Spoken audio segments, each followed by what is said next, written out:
padung nata nga muuli no. Si mo na yung palibot guys no. Nagdala na ko nagdala na ko gumamila guys kay mananom na ko si. So mo na siya guys. Pisko yung kayong hangin guys.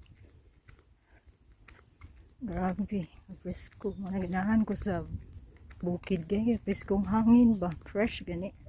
Di pareha diha sa mga national highway, along highway.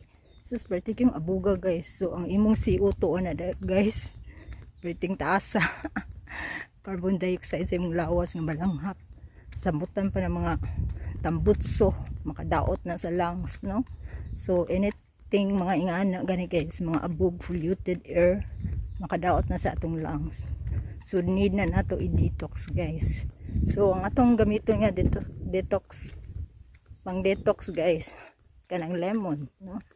Or lemon seto, no? Or pineapple juice, no? Or pineapple fruits, no? Para ang kanang mga toxin sa atong lawas, guys. I-wash out na niya, guys. Samutan pa ng ikaw, palakaon kay kag baboy, no?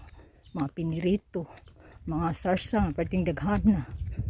Naarakas balay, sige kagaligid, wa kay walking.